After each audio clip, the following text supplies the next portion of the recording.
welcome to Layback with Betfair. Joined by the A-team, we're back.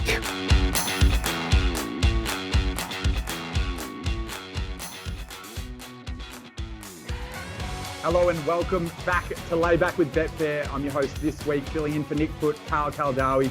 It's been hot in this room so far already. I'm looking forward to this show. Great to see you, Tommy. How are you, mate? It's been a while. Have you two met? That sounded sarcastic. I know that. Yeah, it doesn't surprise me. He can't be too hot. He's got a bloody snow jacket on. It's not that hot in here. Karl, mate. Nice to meet you, mate. Good to see you. What's your name again, sorry? Reece Goodwin. Good on you, mate. Been on the show a few times. Don't know if you knew that. At least you didn't stuff up the intro, so you already got Nick Foot covered. Yeah, thanks for having my back there. Just one take. That's good, mate. Big race day, Eagle Farm this Saturday, so looking forward to it. It's been a big week for you, Reece. Breaking news. You laid the mare Imperatrice every single start, and then you go and buy her for $6.6 million at Magic Millions. I was actually underbidder, unfortunately. I was a 6.4 mil. What do you do? It's very hard for What her do you do with make that money? No, it's very hard for her to make that money back, surely. She has 3 or 4 foals? She could have... Karl knows horses. Here we go. She could have 6 or 7, 8 foals. Yeah, she can have his... No, I know that, but what, they're all going to sell for 1.5? Yeah. Probably, yeah. It's interesting. That's right. I think it's a hard to get, and you've got to... I would rather spend 6.6 on her, because she will always hold her value, and so will their progeny, than spend 10 million on the yearling. That could be no good. Yes. Would you race on with her? If I bought her for 6.6, I would. I'd race another. Probably. I'd have a look at it. I'd have a look, because I've heard David speak a couple of times, and he hasn't just retired her for no reason. There's a few little niggles there. She's got a bit of wear and tear, and she's also known to have a bleed internally. So you are taking a few risks. But the best thing is if you were to try and run her, you can't really damage her value too much. She's always going to have the 10 grit ones in the back of her. Well, she's been bought for 6.6 million. There's so many sprinting stars that have retired in the last 6 months. So there's a good opportunity for someone else. At least we got to see her past 3. Yeah. Yulong, I just want to touch on this. Yulong have gone on a ridiculous spending spree the last 3-4 years. Their number one purchase now is Imperatrice, 6.6 million. After that, Forbidden Love, 4.1 million. Away Game, 4 million. Snap Dancer, 3.2 million. Tefane, 3.1 million. Melody Bell for 3.6 million. I'm surprised that she didn't go for more there when you look at the other names there. Chain of Lightning, 2.5 million. Isotope, 2.3. Incredible wallet they have at Yulong there. So it's going to be interesting to see what Imperatrice does in the breeding. Just a little fact that means absolutely nothing. I've got the half to Forbidden Love. Oh. Royal Fox. Any shares? He's a gelding, and he's won a couple of races, and he's worth nothing like she is. What's your take on really good star mares at stud? Oh, I mean... History says they don't often produce... Not the star ones, no. Generally not the star ones. But there's still... Yeah, the stars, you would say they don't produce... Obviously, it's hard to produce what they are. The old theory is they leave everything out in the racetrack. Yeah, that's just a theory, isn't it? Yeah. I mean, how do you actually know what happens? But, the reason there's still good money for most of these mares is because most of them still produce somewhat a decent quality horse. There's also a spectrum of stars. I mean, I think Black Caviar, Winx, Maccabi Diva, they're beyond stars. They're legends of the game. Like, the strike rate of the legends probably isn't that good. But in terms of stars, there's some great brood mares that have done some really good things on the racetrack that have had great progeny. So it depends on where you're looking in that spectrum of stars. Absolutely. I know my breeding. I've been to Magic Millions. All right. This is a punting show. Let's get stuck in. Well, we can't continue without getting stuck into the lay bin. I'm actually surprised, Tom, you said you haven't got a lay bin this week. Is that true? It is true. I've pretty light on this week. You must have had a pretty good week. It's been the opposite. It's been a big week. And the flu can get in the lay bin. Yeah, the flu. The flu's an easy lay bin. You don't have anything, right? Traffic lights that aren't synced. There's an easy one. I thought you didn't have one. Noise the hell out of me. I'm just witted.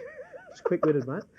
I've actually got a quick lay bin. It's when you talk about whether your lay bet was successful or not. Do you say your lay bet has won, or do you say your lay bet has lost? How do you tell someone that you've nailed your lay bet without saying, "Oh yeah, I nailed my lay bet"? What do you think? What's the appropriate terminology there? My lay bet lost. But I won. I can see how it catches people. Maybe we should just say I hamburgered the race. Yeah, well, I did only a couple of weeks ago, didn't I? You did. Welcome to the Hamburger Club. Got into Tom's club. It felt pretty good, actually. Yeah, we should ask There Meta. should have been a presentation, I think. There should be a club. We're going to set up a club. There should be a hamburger trophy campaign. Yeah, that's not a bad shout. We should ask Meta AI. Can you show us? Meta's had a good run this Reece is a morning. hamburger. The other one I've got, I don't know how much. This is actually a backboard. It's not a lay bin. I don't know how much TikTok you guys watch, but there's a song out at the moment which I'm obsessed with. It's these kids in Ireland. I'm just going to quickly play it. Can you tell me what you think of this song? Here.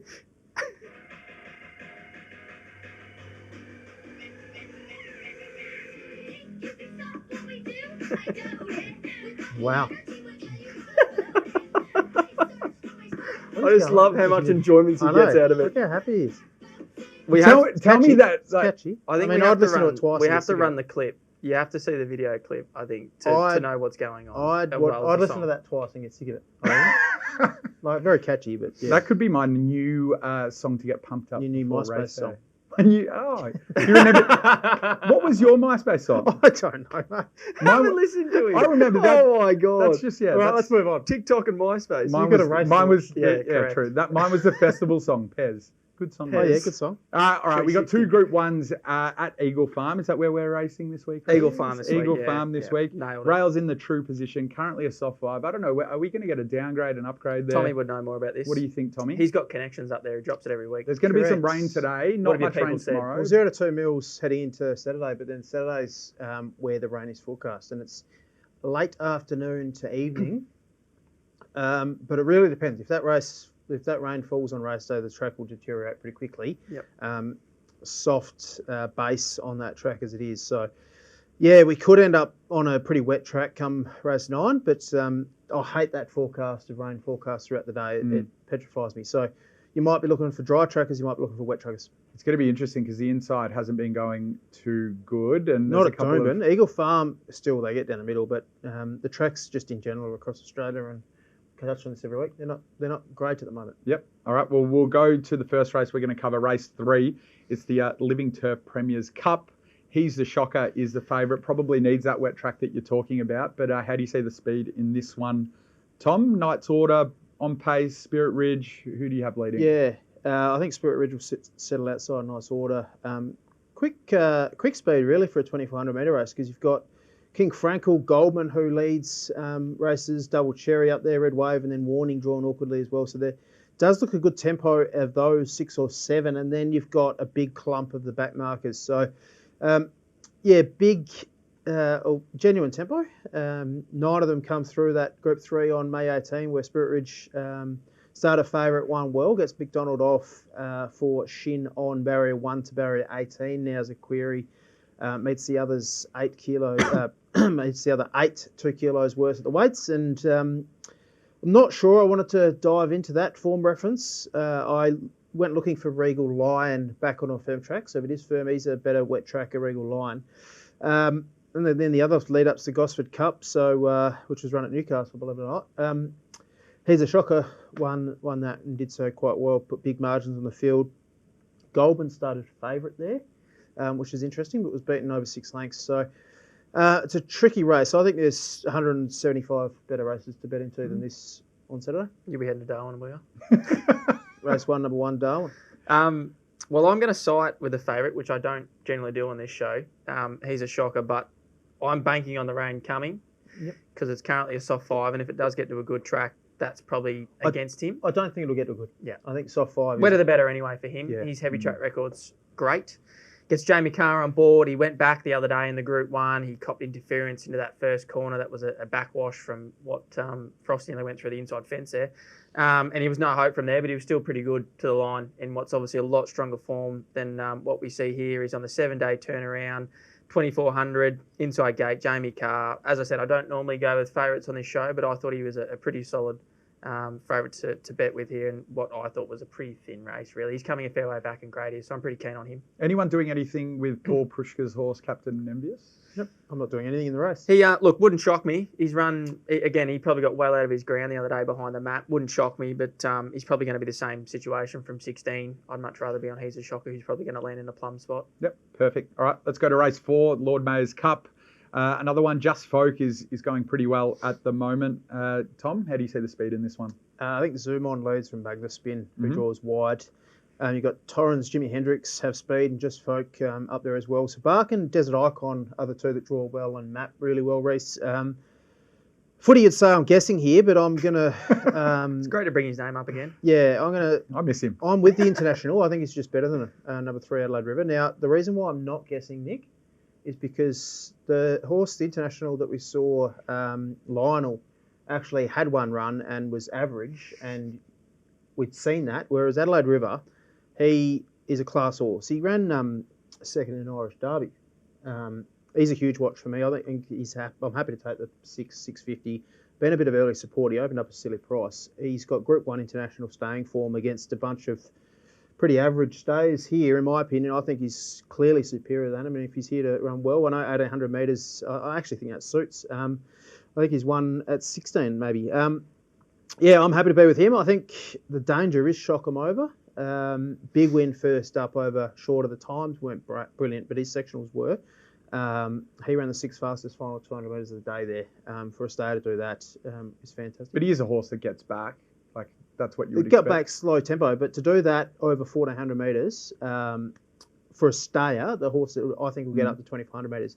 To have a turn of foot to do that at the end of a 1,400 metre race is superb. So he's got a turn of foot that will see him win a lot of races. He's got huge upside. So Shockamova's got to be in the mix, and Waterford actually sprinted superbly. He was really, really well backed in that Scone Cup, and he ran really well. He charged late. It was a bit of a messy race with a couple of unlucky runners in behind. He ran the 11th fastest final 200 metres of the day off a genuine tempo. So that's pretty good over that distance. So 800 metres, I want to see him do it before I dive in. So I'm with Adelaide River. I think their price is good enough for me, and I could say Shockamover. I'm not having a win bet in the race. I'm actually quite against Shockamover. I'm going against you here, Tommy.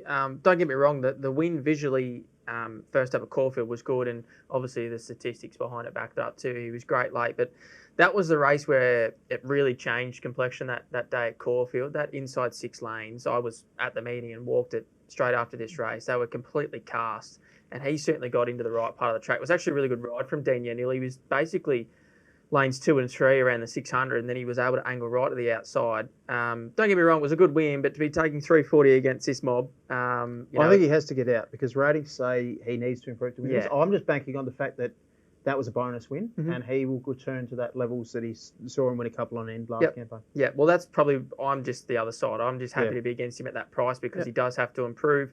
You go back to last prep, he won, he beat a horse called Big Brew, was a good win, he beat a horse called Hennessy Lady, and he ran 3rd to Wild Planet. Look, he's going well, obviously, but I'm just not sure that's the dead set best form in this race. So not Irish Derby winners. No, that's right. So I'm just going against him at the price. Also, just barrier, I'd actually rather him draw wide so we could have room. Barrier 5, if they aren't too positive, he could be 3-4 pairs back in between runners, and he just might not get the room and the time to wind up like he did at Caulfield. So I went through the field, saw that he was that price, and I just couldn't have marked him at that. So I was keen to lay him, but yeah, I couldn't be too confident on what was going to beat him, to be fair. Yeah, I kind of agree with Reece. I reckon a horse that gets back and is a favourite in a race definitely going to drift. So I'll watch the market there. Also, we'll watch the market on Adelaide River. I reckon Tom makes some good points there. The 2 horses to have a look at. Time for the Aquis Stallion Size Produce Stakes in race 5. Broadsiding, it comes out of a Group 1. Had a little freshen up. Gets Jamie Carr. Are you going to be with broadsiding? What do you think the speed will do here? Yeah, not much speed, Carl. But $1 million race, big field. They will. There'll be some type of pressure. There will be pressure. I think Cosmic Fire leads from Megastar Heart. I think they're the 2 influences up on speeds. Now, I am against the Spirit of Boom Classic here, and I was against Angel Capital in that race heavily. He worked home okay, but he was favoured in that race off a Cranbourne win. That tells me that race was no good. Bit of a bunch finish. So to a horse to be a firming favourite off a Cranbourne win that was drawn wide, get back at Doomben, the other way of going, I'm happy to be against that form race completely. And I don't see, I know drawn awfully, but with even luck, I think Broadsiding is just a better horse than these. Coming off a Group 1 win, none of these have seen that class. His trial, outstanding leading in. I think he's... I love Godolphin Fresh. This is $1 million race, so they're here to win. There's no bigger fish to fry. I think they've got him tuned up to the minute. That trial, as I said, was fantastic. And, he kept improving in the autumn, and he's been at the top of the tree in his sectionals and whatnot. He ran the third fastest final 200 metres of the day on a heavy 10 for a 2-year-old to do that over 1,600 metres. Outstanding. I think he's a genuine Group 1 horse, and he'll be winning this with even luck. I think the barrier just means you get a better price. Yeah, probably. Look, I'm certainly in the opinion he's the best horse in the race and the best performed horse, but his gap between runs back to 1,400, gate 21, it's just not the recipe I would want to be piling into at 350. He's a fascinating horse because of that. People will take him on like that. If he'd drawn middle of the line, he's probably got a 2 in front of him. Yep. No doubt he's got obviously the best ratings through the race. So you're obviously against, what's that race? The Spirit of Boom. Spirit of Boom, sorry. I was going to say Scenic Boom. Spirit of Boom race. Now, I can see exactly why you were against Angel Capital. 1,200, Doomben, wide barrier, sorry. They were always going to go back. Now he gets to the bigger track. He's drawn 12. Don't get me wrong, that doesn't sound great, but it's a massive field. It's probably a good spot. I think probably he'd be comes midfield. Into 9, I reckon, after emergencies come out. And not only that, you were asked to take $3 something last start. Maybe he might have got out to, what did he end up SPing? I think he SP'd. No, he SP'd $3. So he was firm late. Now you can take $8 and you can probably bet each way. And there was nothing wrong with his run. Nothing ran past him. Don't get me wrong, the horse Willow's on in this, El Morzillo, probably was better to the line than him. Sectional's slightly better than but nothing come from behind Angel Capital. I thought he was looking for 1,400. He was looking for a bigger track. The only thing you could probably knock is Jamie Carr gets off and rides broadsiding, but it's hard to know how far out she might have been locked into broadsiding as well. She's obviously won on the horse in Melbourne, so I don't think you lose much for Mark Zara, but you were offered $3 last start and he was well back late. And now you get offered $8 up to 1,400, bigger track. I'm just going to be on him each way. I don't think he ran that poorly first time Queensland way that he should be that type of price. I think broadsiding probably firms on race day, right, Tom? It's a very divisive horse because he's drawn wide. Reece made some really good points, and it's fascinating to see what the market does. I mean, the data it'll all come down. Sorry to interrupt. It'll all come down to the rain on the day too. I mean, 21 might be a blessing in disguise. I know it's only race 5, but it might actually be the place to be. It comes into 17 after the emergencies come out, but he handles all conditions. That's what I was going to say. If it actually rains, it's probably going to see a bit of a shorten there too. Would you imagine? He just could be so far off the leaders here. That's the biggest concern. That's what I was going to ask. Play. This is the horse that went forward and led at Flemington, didn't it? Broadsiding? Yeah, was it? No, sorry, I'm getting mixed up with another horse, Jamie Carr. What was that horse Jamie Carr won on a Godolphin that she went forward on? Anyway, sorry, disregard that. I was just thinking, you mentioned there was no speed in the race. He's 1,600 back to 14. Had the trial maybe to keep the fitness up. Have they got people that are... do they have data people that say this might be our opportunity to go forward on this horse? Don Byrne does their form, so he'd have a good idea. He hasn't really shown a lot of speed in the past. But All right, let's go to the Fred Best Classic. It's race 6. We're going to see Stapati obviously come up to Queensland. He obviously is a horse that gets spoken about a lot. But there could be a dozen chances in this race, Tom. The speed's going to be obviously very important, maybe one for in-play punters. But what are you thinking with the speed here? Yeah, the instructor likely leader. So Louis works across from out wide. Then you got Stapati drawn awfully. Rhythm of Love drawn sticky as well. Then Bases Loaded and Schwartz just looks a nice map for Schwartz. You said there might be a dozen chances. I don't think there is. I think there's 2 key hopes. Potentially only one if the rain comes. I think Schwartz, I've got a huge opinion of Schwartz. I think he'll be a Group 1 horse in time. I have a big concern on him if it gets to a wet track, and they've scratched him on wet tracks in the past. And he had everything go his way last start. The leader came out of the race. He rolled forward, which was good tactical ride, and gave nothing else a chance. I think he's a good horse. And if we're on a good track, I want to be with him from that perfect map. But more of a saver because I think Steffi Magnetica just wins this. I think she's better than him. She comes off a Group 1 10,000 where she was enormous there. She ran the fastest sectional between the 400 and the 200 of that race. She got a long way back. Her finishing splits were fantastic. Second fastest final 200 metres of the race as well. Goes from a Group 1 level at open age down to a 3-year-old race, back to a Group 3. I love her. I think she sets up perfectly here, and she's going to be very hard to beat. Steffi Magnetica. Yeah, you're probably right, Tom. She certainly brings the best form, no doubt about it. Oh, I'm just worried if they've gone to the deep end. Has she maybe? I'm not saying peaked, but I don't know. I get a bit worried about horses that they've tried to bite off a bit more than what maybe they should have in a Group 1. She's run out of her skin. The stable just get them better as they go. Yep, through that's probably right. Yep, too, so. I'm happy to be wrong. I'm not going to have a bet in the race. No doubt she's probably the pick. She brings the best form lines. Again, it's just going to be interesting. Race 6, Barrier 2. Is it going to be the place to be? You know, I mean, these are the type of horses you might get a better price for on the day if the fence is not off, and they might still be able to. If the whole field's getting that far away from the fence, Tommy might still be able to get into the right part. But yeah, I'm going to leave this race alone. I found it really tough. Other than she probably does bring the right form, but I was just a bit concerned when they're this far back in grade. Is it too good to be true type of thing?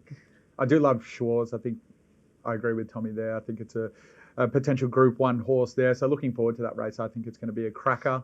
We're going to go to back to school now. We're going to talk about setting your own odds, and you can only set your odds on the Betfair exchange.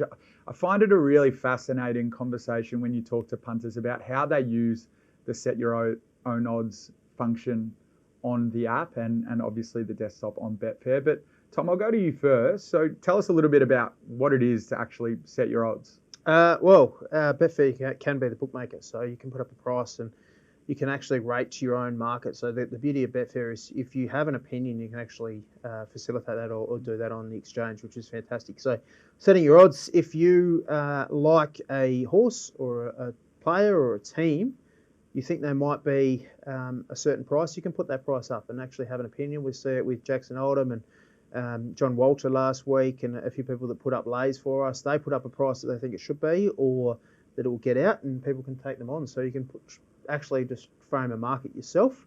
You can take horses on. I do it a little bit. I do it in sporting events as well, where I think they'll get to this price and put in a price and keep in play. But often early on when the markets are just taking shape, you can actually put in a price and have an opinion and see it go and get matched eventually. So, it's just about having an opinion and putting your money where your opinion lies. So you talk about getting match and just want to make sure that punters aren't going on and seeing winks there and putting $100 to one and thinking you're going to get match. Obviously, you need to put in a price that another punter is going to take. But just talking about the in-play sort of setting your own odds and some of the nuances there, can you talk to us a little bit about how you can click a function which allows you to set your own odds before an event, and then you can keep that bet live inside an event if you're predicting something potentially to happen, whether it's a sports game or a race, in fact?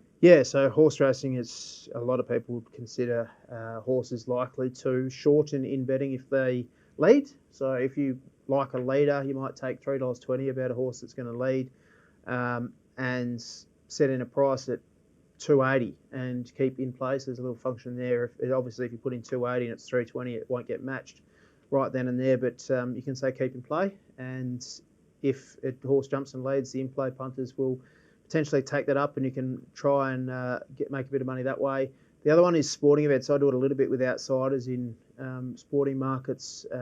Cricket's a big one for trading, and AFL as well. I think if an outsider, I think, can be competitive in the first half, they are often likely to shorten throughout the match, kick a couple of goals early and shorten. So put in a price and just not expecting it to be match pre-play, but if they kick a couple of goals early or competitive, just press keep in play and you can get matched and trade a bit that way. I think a great example of doing that and setting your own odds pre-play and letting it go in play was Collingwood last year, who, for whatever reason, they just they love to make matches close, even against sides that they were far superior than. But they were always getting to around that $2 mark after starting $1.20. A strategy of mine, which we'd speak about on Trade Talk a fair bit, another one of Betfair's shows, is to lay Collingwood at that $1.20 price and then back them at $2. And if they get to $2, they usually have that fourth quarter burst where they end up going on to win games. So it was a great way to potentially get a better price on Collingwood if you were confident that at the end of the fourth quarter they were going to be the winners of that game. Just a good one on setting your own odds. Like we've got Essendon to win a final market and a lot of opinions on that market and what price they should be to win a final. If you've got an opinion, you can put a price up, and we've had a couple of punters at Betfair put up prices and you can match it. So have an opinion and put up a price. Well, we're going to get to that soon in what caught my eye. But just finally, Reece, tell us about you and your experience with setting your own odds. Do you ever use it? Yep, absolutely. Yeah,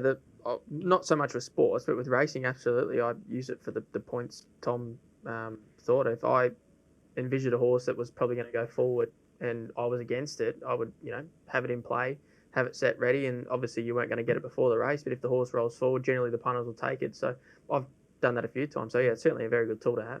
It's bizarre when horses are predicted to lead and they still lead, they somehow trade shorter, whereas you're predicted to... There's so many things that can happen out of the gate, so as we know. That's true. The horse, as soon as it misses a start, well then, But there are some successful punters out there and in-play punters that put up, lay those leaders because they had them leading anyway, and then just half the price that they were to start when they were going to lead anyway. Yep, spot on. Well, we're going to go to what caught my eye, and Tom, you had a fantastic... Can you go first? No, I really want you to go first because I think yours is very interesting. I'm actually... You told us before, and I'm looking forward to hearing. You talk about the Japanese race? Is that what we're getting up? Yeah, mate. I'm looking forward to it. Well, get this race up, Harry. Get this.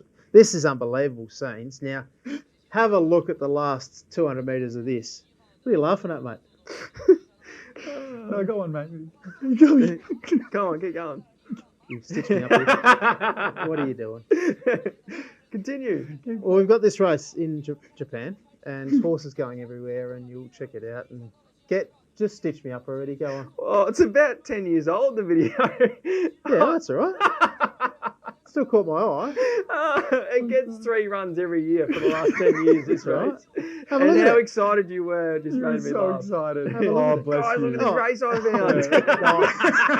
I put it in the group saying what caught my eye. Have a look at it. Just what do you reckon the in-play punters did there? Us smart people planned this before the show and while you were running late. It's genius, guys. Oh, don't be like that. Now you're trying to mock us. Genius. No, Tom. No. Good. I'm glad you're excited about that race. It is I really enjoy good. seeing it 3 times a year because it is quite funny. You'd never seen it. To be fair, it sort of looks like the picnics where I used to ride. That type of stuff would happen. Like, which one is Reece out of the one bunch? that wins? You reckon you're a better jockey than some of those? Just. Strike rate would say that. The 23% strike rate would say that. You stayed on most of the All time. it needs is that music, that Benny Hill music, I reckon, over the top of it, and that just completes it. Yeah. Do you know what? We've got some very talented graphic designers at Betfair, Greg Cosmano and the team. Maybe we'll ask them to do one of those races. Yeah. Have Reece riding one of them. Well, the other what caught my eye was Tom brought it up before, and it's the new market on Betfair. Essendon to win a final, you can back or lay that. On the exchange. What do you think, guys? Is Essendon finally going to do it? What is it, 7,000 plus days? Are they going to win a final? I am following that Twitter page. That's pretty good. It is a good Twitter page. I can't believe the talk that even Gerard Whateley on SEN and stuff are saying that they're coming into premiership calculations. Oh, no, come on. Oh. They're not. And we see St Kilda have done this. Opinions are free, guys. Yeah, fair enough. But they're also wrong. Oh, never from you. Not from me. They're not a premiership contender. They're not the best 4 teams just yet. They need to come out firstly and beat Gold Coast, and then I'll start agreeing. But there's plenty. I'd have 5 or 6 teams. I feel the biggest issue over the past however many years has just been consistency. And this is probably the most Essendon? most consistent I've seen them play well. But they I'll say that. They haven't really beaten anyone. Maybe GWS when they were out I reckon of form. there's about 5, Collingwood 6. they drew too. I reckon there's about 5, 6 teams right down the bottom that you would disregard. But I think the top 12 on their given day can just about beat anyone. Well, that's the point. Where's Adelaide on the ladder? Well, they're actually going all right now. They've hit back some form. I reckon they could beat anyone on their day when they play their right footy. I think the league's pretty open. even my old mob, Western Bulldogs, we've been terribly inconsistent. I think we give Your Sydney old a fair mob, old. you play for them or something? Well, yeah, something like that. Yeah. I think they wanted to sign me You're a up, good but footy I player? just went with training. Yeah. You know, More money. It's a fantastic market. And better there's lifestyle. It's a fantastic market, and there's plenty of liquidity there. If you want to have a bet, there's I reckon you over should have gone to $2,000 over $2,000 available at $3 to back them, and they're currently $3.20. Have an opinion, guys. Have Plenty it. of Bombers To lay supporters them. that Put want I'll- to make money where the their $3. mouth is. I'll tell They're you what, responsible with I've certainly done that. I've laid Essendon to make a final at this stage, and I think that price is To win a final? to win a final. I think that price is currently juicy. It's a fantastic price because I think they're going to drift in the next 6 weeks. Well, do you have them penciling? You penciled them in to lose well, their next 6, didn't you? So Or was that a joke? They're a team. They're a team that they're a team that You gonna say starts. that now? What's that? Do you Sorry? reckon they'll lose the next 6? I think Say that, they'll mate. lose. You said 6 in a row. I heard off 6, air. yeah. Oh, well, I mean, if they lose 5, then I'm probably still on the best side of that ledger. But let's just talk about. They come out and beat Gold Coast this week. They'll be No, they lose to Gold Coast. good. I'll say that. They lose to Gold Coast. I reckon Gold Coast have them covered. 2019, they started 11-7, and then they lost 4 of their last 5 games, including a final. 2020, they started 5-2. They were 4th place, and then they collapsed, lost 8 of their last 10 games, finished 13th. 2023, last year, they had a solid record, 9-7. They were 6th place at the midway point of the season, and then lost 5 of their last 7. They missed finals. And in that time, the only games that they won, they beat North Melbourne by 7 points, who were absolute trash last year, and West Coast, who were even worse. Whack them And they on the only way beat. through too. just a couple of points. Like last year, we saw 13th and 14th. I think GWS and Carlton were at the halfway mark this round, and they ended up playing finals. Exactly. And St Kilda a few years ago, they went 13-1 or 12-1 or 11-1 and were on top or second, and they ended up missing the finals. I'm in Essendon's corner. I think they're a much different look this year. I think that the ins the edge. I just think the ins of Goldstein and Goldstein's Gresham. been very good. I think Nick Martin's a different player this year around. I think there's a lot of difference about them from the last few years. The last few years, but previous to this year, they've always looked very much the same. I think there's a bit of different flavour and taste about them this year. And I think they'll make the finals. I don't think they might win one. Yeah. I won't get too carried away, but I'd probably back them to win a final. I reckon. do agree with you Take that $3. they're obviously a fantastic chance now, and they've put themselves into a good position Just gotta to finish make the the job finals. But I think they're just too short. Like, to win a final, not only do they have to make the finals, but they have to then go win one. So you're getting $3.20 to lay. I think that's good odds. And then currently on the exchange, you can lay them at $1.50 to make finals, which I think is to make the top 8, which I think is fantastic odds considering that the tough part of the season is coming up now. If they make the finals and their first game is up against a side that's in red hot form that's just made it into the 8, you could probably get $2.20, $2.30 for the game on the night. Yep. Let them know $3. So $3 probably is not something you want to be piling into because you might be getting something close to that if they do play their first final. Agree. And it's all part of the trading experience, and that's what End up what I love second doing. and get a home final. Yeah, there you go. 100%. All right, well, let's get back to racing. That was a good chat about those We've had Betfair better. Exchange markets, but we're going to go to the first Group 1, the Kingsford Smith Cup. It's race 8. Think about it, won it last year, and then a couple of locals, Apache Cat, Vega 1, the Bostonian, Impending, a couple of other horses that have won the race. I Wish I Win, Barrier 1, obviously just beaten in the Doomben 10,000. What are you doing with I Wish I Win? Is it a horse you're going to be backing, Tommy? Been costly of late. I think it's placed in 6 of its last 7. Hasn't only won one race since 2022. Placed in 6 of those since then, and all by narrow margins. And obviously just got pipped last starts. Probably the obvious horse. Gets blinkers on for the first time in Australia, which is interesting. Race up to 1,300 metres, so that's an interesting gear change. He's the horse to beat, in my opinion. But if you like him, you've got to have respect for Espiona and Bella Nipotina. So I probably can't get him down to the price that he is now. I'm able to be with In Secret here, number 10. Yep, agree.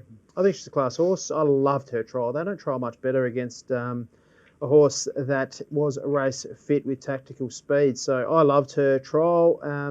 It was Facile that trialled against her, who came off a Group 3 win and was 6 weeks into that trial. So had a bit of race fitness. And I think this is a target race. Again, Godolphin first up, fresh.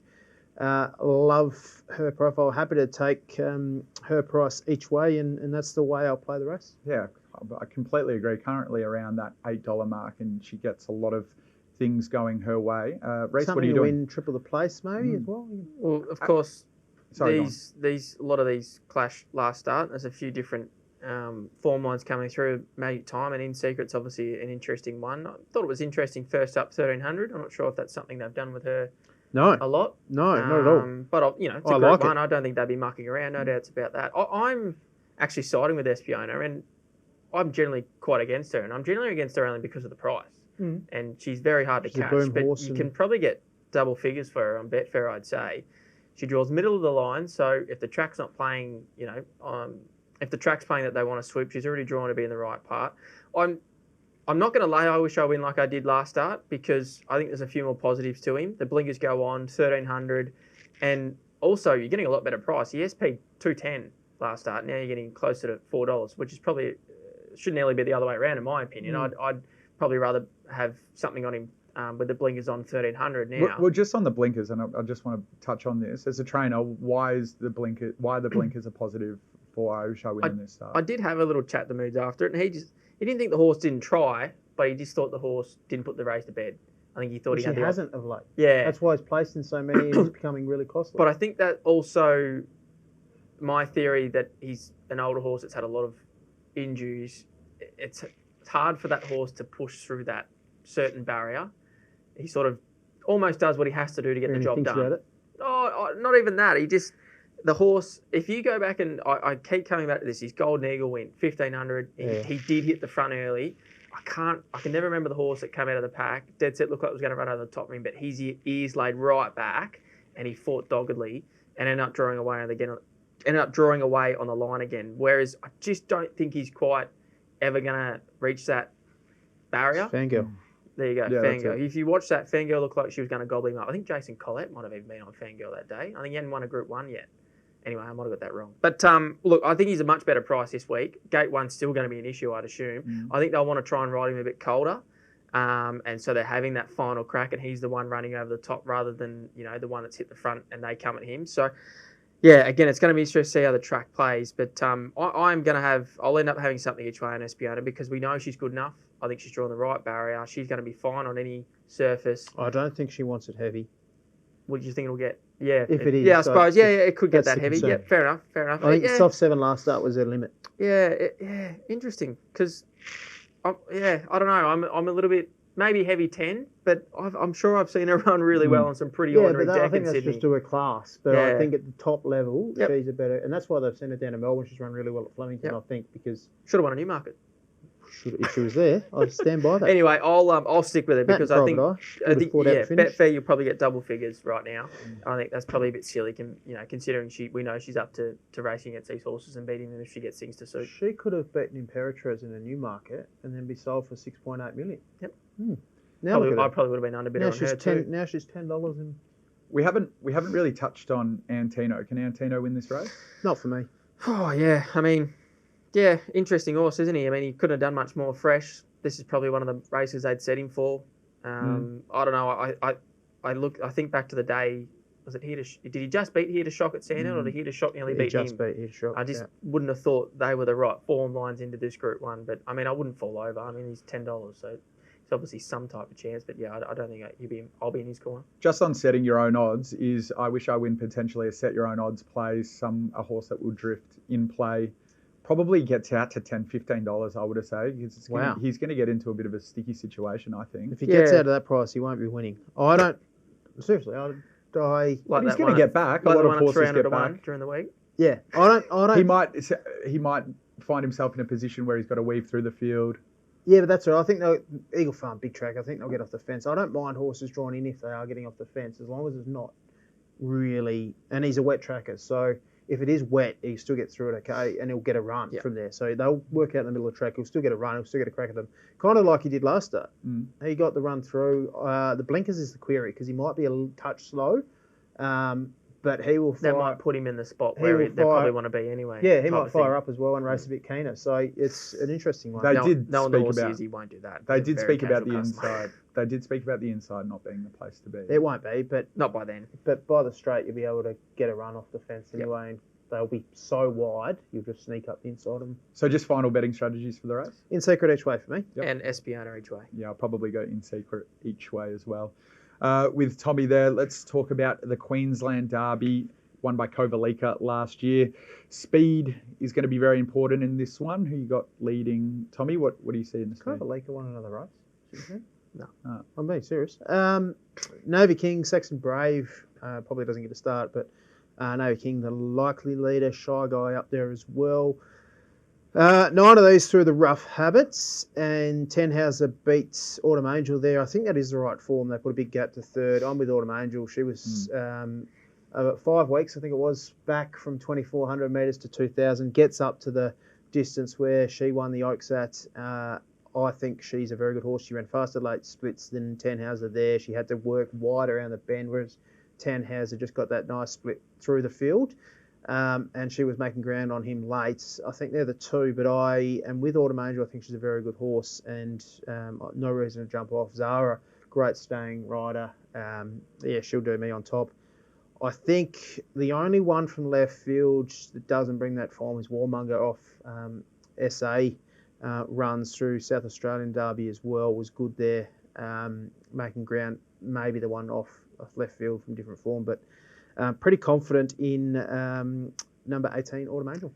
I'm going to spec the filly that I spec'd last week that didn't get a run, Moonlight Magic. She's drawn off the track, but that shouldn't be an issue. She'll get back, hopefully away from the fence. Mick D in the saddle, he bobs up in these types of races at big odds. 5 starts ago, she ties in with Positivity, who won really well over the Adelaide Carnival for Forbesman, and he brings this filly here. So I found like he separated them to try and target different races so they weren't clashing. She didn't get a run last week. 2,400 won't be an issue, being by Al Manzor. I just think she's a roughie that could easily fill a hole. So I'm happy to have something small each way on her. Yeah, see, for me, I think I love laying short price horses in big fields. She's really got to get to a good spot, Autumn Angel. And Townhauser currently, it's going to be a great race because it's going to be a Townhauser versus Autumn Angel battle.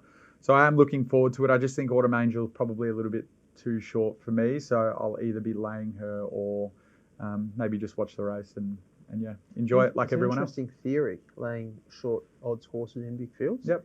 Because a lot of people would think conversely that bookies have to put a number against more horses, but the standout is clearly better than them, if that makes sense. So to get a market percentage, you still need to put horses at 80s, 100s, and it just pushes the favourite out a bit. I know they're roadblocks, but often the favourites in big horses, big fields are superior.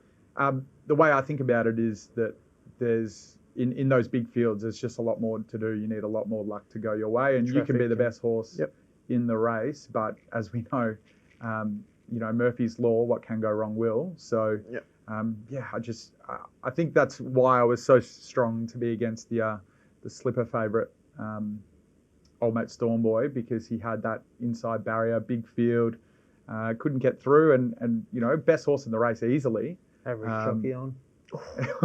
You're a tough heart. Best horse in the race. Tough. Letting that go over the head. Best horse in the race easily, but that's why the pink button is he? I don't know if he was. Well, he should have won that race from a wider barrier, I would have thought, but with a different jockey. With a balanced jockey. Yeah, maybe. All right, we've got one more race to have a look at. Race 9, Helen Coughlan Stakes. I haven't had a look at this race at all, so I'm going to let you guys do all the work. Not that I've been doing anything anyway, but the speed in this one, Tommy?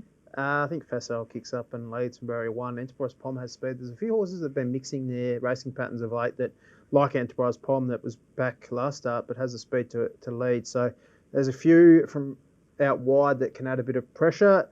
Again, a very tricky race. This is very tough, and I'm not really keen to play, but I'm speccing number 17 here, John Quira, each way. Trialled really well before a first up run. There was slowly away, slightly in restricted room through the straight, and just got out and did enough late. I've got an opinion of her, and she's a big price. So it's kind of this race where I think she's at this level.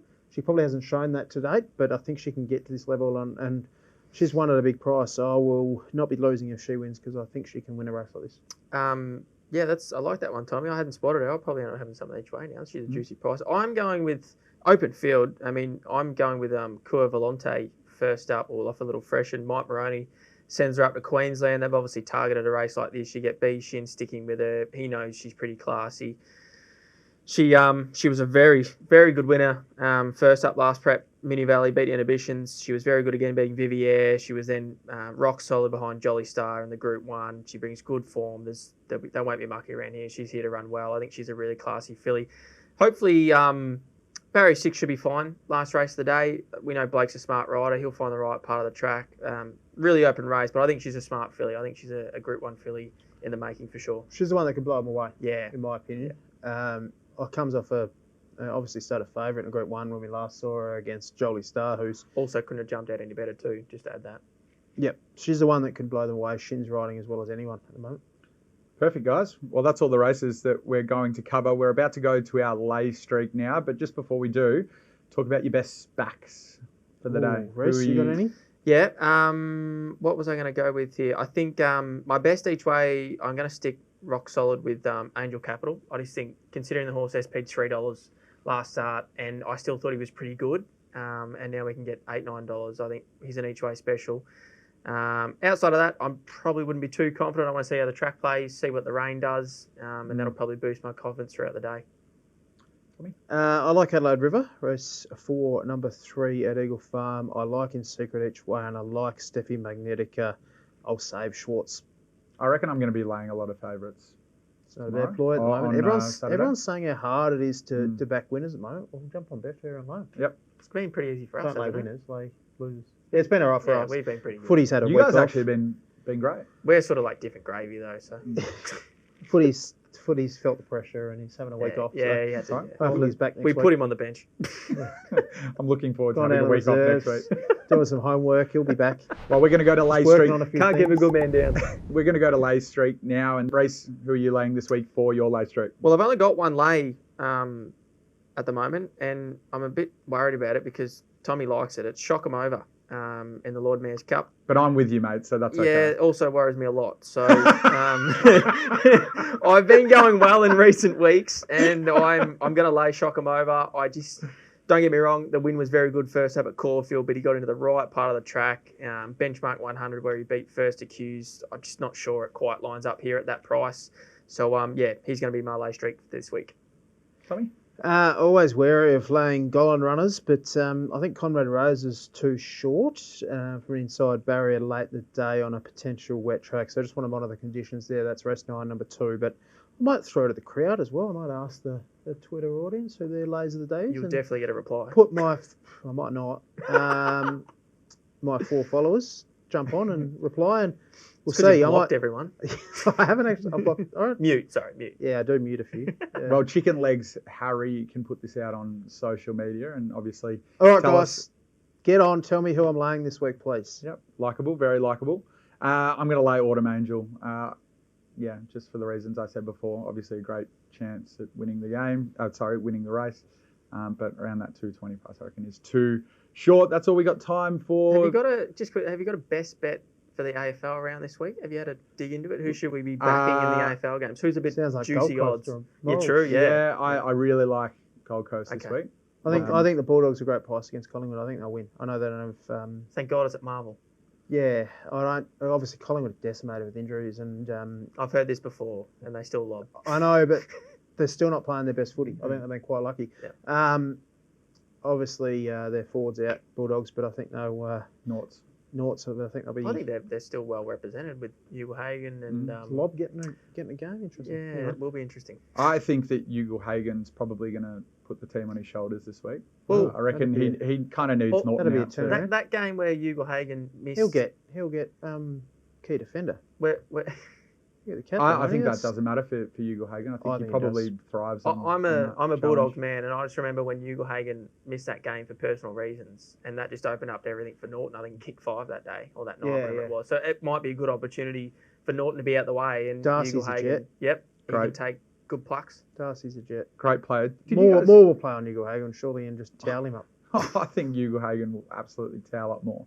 What's the line? This is good. Put your money in. I think Hugo Hagen +3. I'd plus. be having, I reckon... 3.5, will you take that line? Yeah.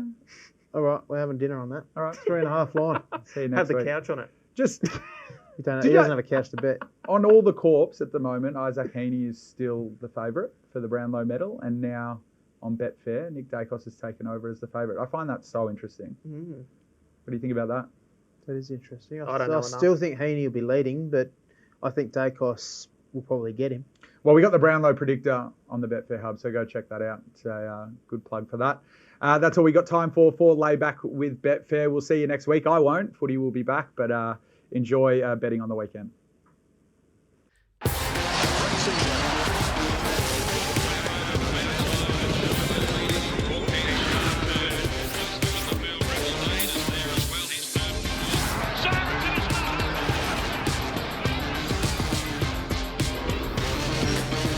Imagine what you could be buying instead. For free and confidential support, call the number on the screen or visit the website.